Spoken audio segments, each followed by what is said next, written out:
President. Senator of Ohio. Thank you, Mr. President. As we approach the March for Life, an annual celebration of life held in cities across America, I want to share what choosing life means to me and why many others who share my similar story, what it means to them. When my birth mother became pregnant with me, she faced an incredibly difficult choice. A choice that I know thousands of women across our nation are facing even as I speak today. Her husband had passed away, and she was already raising 2 young boys. After starting a new relationship, she found herself pregnant with me. Money was tight, she had little support, and soon found herself being pressured to have an abortion. Over the years, I have reflected on just how tough and courageous that decision must have been for her. I've always tried to think about what it would have been like to be in her shoes, how difficult that must have been. But fortunately, she chose life and a path of adoption for me. Just an amazing blessing. And after a brief stay in foster care, I received the greatest blessing in my life. I was adopted by my loving parents, Jim and Judy Husted. I spoke with my mom and dad last night. My dad is amazing, and he's about to turn 88 years old. And he and my mom have always given me the gift of unconditional love, the greatest gift any parent could give to their child. I share my story because I want women to know this. You are not alone. Others have walked the road that you're on if you find yourself pregnant and without the support you need, that you think you need to make it. And that there is a grateful child one day who will hopefully tell you that. You don't have to walk that road by yourself. There is support out there for you. In Ohio alone, women have access to nearly 200 pregnancy help centers and maternity homes that serve expecting mothers. I've visited many of them. They want you to come see them. If you're in need, if you're scared, if you need someone to talk to. They are there to help, not to pressure, not to judge, but to provide love, care, and support. Many of the women who staff these pregnancy resource centers have faced the very same challenges that you're facing right now. I know that my birth mother somehow found her way to Catholic social services and had that support. And I hope that if you're struggling, you feel that aloneness out there, that you know that there are people there who want to help and that you won't feel alone. I know being alone in a tough situation is the worst thing that you can possibly feel. But there are people out there who want to help you. So as we prepare for another March for Life this year, I hope we can remember a few simple truths. First, the March for Life reminds the country that this cause is ever present, that laws may change, but culture only changes when people are willing to stand up publicly and peacefully for the cause of life. Second, unborn children cannot march. They cannot vote. They cannot advocate for themselves. They rely on you to do that. So thank you for continuing to be a voice for them. And third, the pro-life movement is not just about opposing abortion. It is about supporting mothers, families, and children with real help and real hope. The March for Life shines the national spotlight on that life-saving work that people in pregnancy resource centers and other places like that are doing across our country every single day.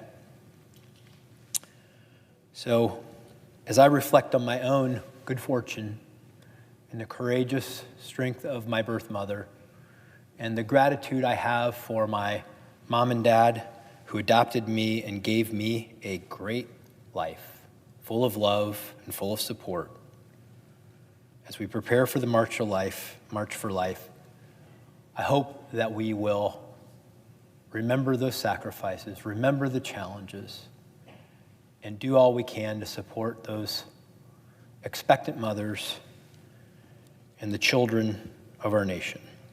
Thank you, Mr. President, for the opportunity to share my story, and may God bless America.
Mr. President, The senator from Oklahoma. is the Senate currently in a quorum call?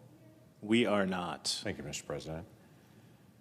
Mr. President, this year, 2026, is the 50th anniversary of the Hyde Amendment.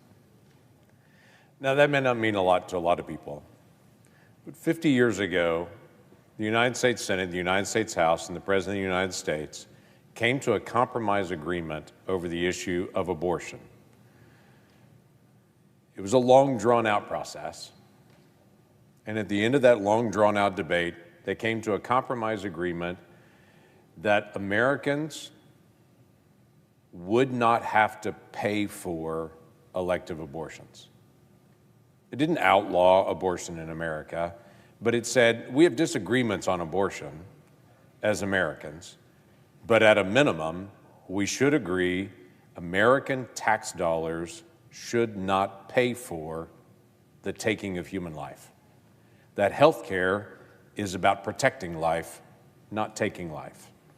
That in a controversial issue like abortion, at least we should all agree we don't use tax dollars to pay for abortion. That was 50 years ago this year. It's amazing to think about how many things have changed in American attitudes in 50 years.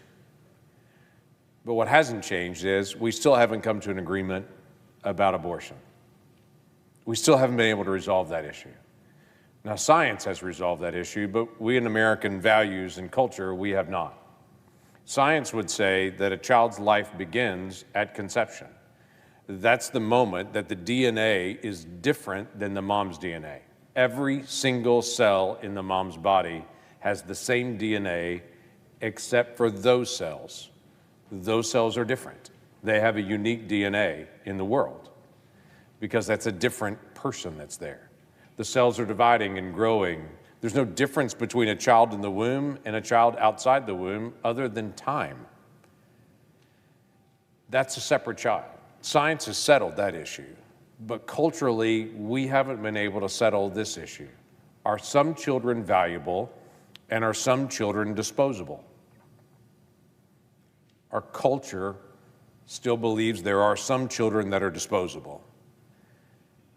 I don't. I think every child is valuable. Whether you're a child born in a wealthy household or in poverty, that child has opportunity in America if they're allowed to live. It's this ongoing dialogue that we have as a country. Do we value the most vulnerable in our society? It's a conversation that's been going on now 5 decades. And next week, there'll be tens of thousands, probably actually hundreds of thousands, of students and adults that will all come to Washington, D.C. And I'm sure, as it always is on that January day, it will be cold outside, and they will walk down the mall and gather for a rally that's simply called a March for Life. They'll talk about the beauty of life. They'll talk about the value of every child. There'll be testimonies of people that their family has personally experienced abortion. There'll be testimonies of folks that they directly have experienced the pain of abortion. There'll be folks that'll stand up as physicians and talk about the medical issues, but ultimately there'll be conversations about every single child being valuable and beautiful. There'll be people in the crowd that were born in poverty and people in the crowd that were born in wealth, just like every other child in America that's in the womb. Except for those folks that will be at the rally, will be celebrating the fact that they were born, number one, and that they had an opportunity to be able to speak out for the next generation of people that so much desires to be born and to have the same opportunities all of us in this room have to grow, to learn, to love. That's all that child wants. And they have the opportunity to be able to have that. As I mentioned, 50 years ago, the Hyde Amendment was put in place. Every single part of our healthcare operation with federal dollars is all covered by the Hyde Amendment, whether it be Department of Defense, healthcare, whether it be Veterans Administration, whether it be Indian healthcare services, whether it be CHIP services for children, all of those are covered by Hyde protections with this basic compromise agreement that we will not fund abortions with American taxpayer dollars. Well, except for one area, and that's actually Obamacare. When the Affordable Care Act was passed, there was an attempt to be able to have the Hyde Amendment actually included in that. That was actually put in the House of Representatives when they sent it over to the Senate to say, no, let's include the Hyde Amendment in this like we do every other part of our health care agreement. When it came to this body, though, my Democratic colleagues stripped that out, and they included in a different section saying, no, we're actually going to create a workaround around the Hyde Amendment so that we can quietly fund elective abortion for the first time with federal tax dollars. That workaround still exists today.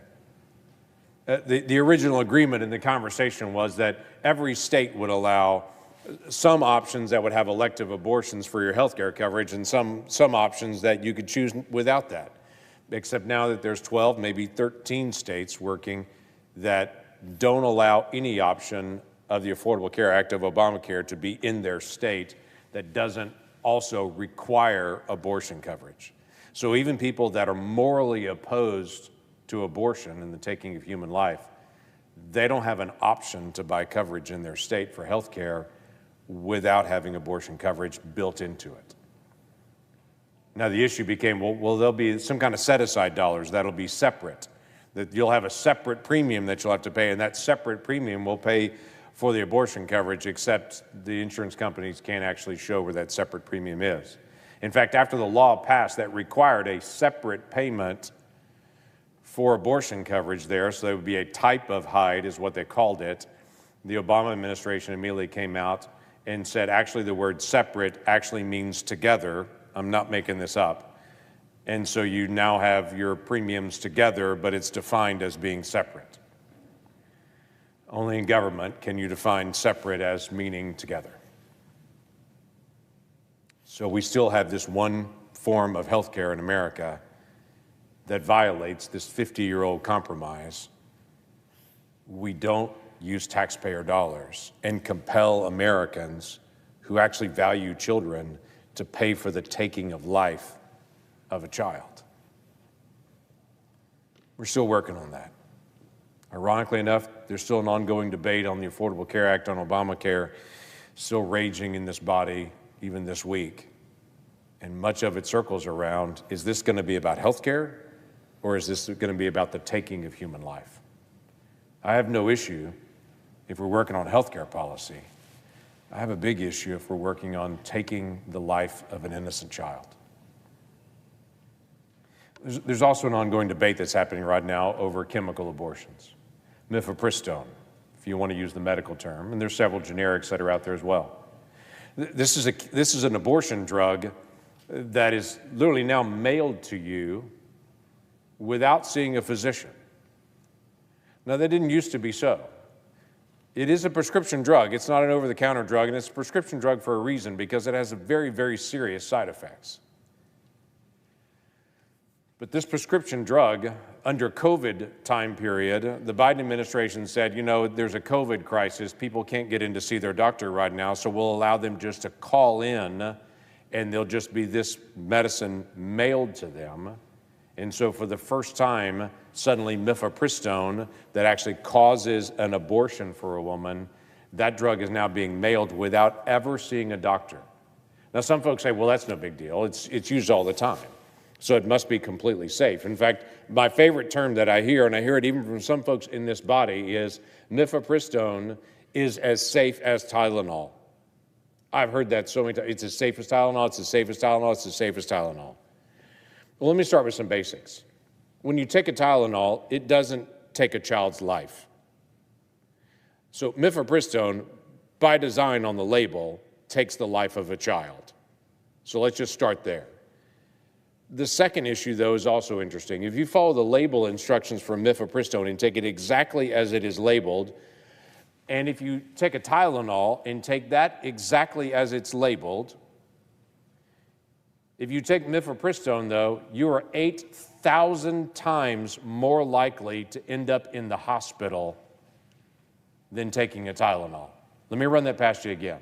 For all the folks that say it's as safe as Tylenol, mifepristone, according to the stats that we have that are public, you are 8,000 times more likely to end up in the hospital taking mifepristone than you are taking a Tylenol.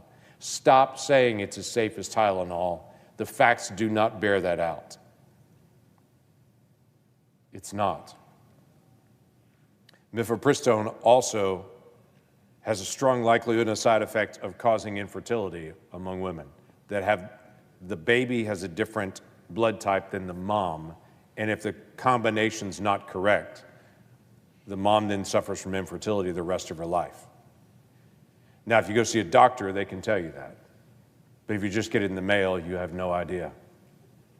Or how about this issue? If you have an ectopic pregnancy, which you don't know unless you have an ultrasound, taking mifepristone can not only kill the baby, but could also kill the mom. This is a big issue. The Biden administration became flippant about this chemical abortion drug because the Biden administration was focused on having more abortions in America. They weren't just pro-choice, they were pro-abortion, trying to increase the number of abortions in America. But to do that, they did not take into account the health and life of the moms because they were so eager to increase the number of abortions. Even in my state, we've made a decision based on the Dobbs decision from the Supreme Court that's now each state can make their own decisions about what they're going to do about this issue of life. After decades under Roe v. Wade, the court has now said this is up to every state. So in my state, you would say this is a settled issue, except for doctors out of state. Now we're mailing in abortion pills into women in my state, intentionally going around our state laws. Intentionally. This morning, the Health, Education, Labor, and Pensions Committee, chaired by my friend Dr. Bill Cassidy, they held a hearing talking about mifepristone this morning. One of the witnesses was the Attorney General from Louisiana, talking about the number of women who have experienced coercive abortions where a parent or a boyfriend or some other loved one compelled them to be able to take these chemical abortion drugs against their will, compelled them to do that, or slipped it into their food or into a drink to be able to sneak it into their system, literally taking the life of that child. You know how they can do that? Because you don't have to see a doctor to get access to these drugs. They can just be mailed to you as if they're a Tylenol when they are not. We have to have an ongoing conversation here. Decades into this dialogue about the value of children, we're still talking about this issue. Are children valuable? Let's keep talking about it. Because at some point as a country, we have to resolve this most simple, scientific, ethical decision. Are some children valuable and some children are disposable? Or is each child valuable? I'm going to stand with the marchers that are coming in next week to joyfully celebrate the beauty of every child. Yesterday, I was emailed a photo of a longtime friend of mine who she just had her first child. It's been a long process for she and her husband. But I got a beautiful picture of baby Benjamin yesterday. And he's adorable. I know you're not supposed to say that about a boy, but he's adorable. And we're excited to see him. Last year, there were 1 million abortions ever done in America. 1 million. We'll never see their face. Those children either were thrown away in the trash or ended up in a toilet after a chemical abortion.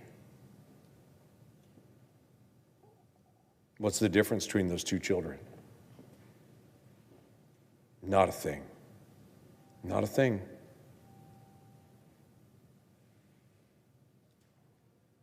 All children are valuable. All of them. And I pray for the day when all of them have an opportunity to live and to experience this glorious nation that we get to experience the freedom of every day. So thanks to the marchers who will speak out next week for life, and for all of those around the country that continue to look at the science and continue to look in the face of a child and say you're beautiful. I yield the floor.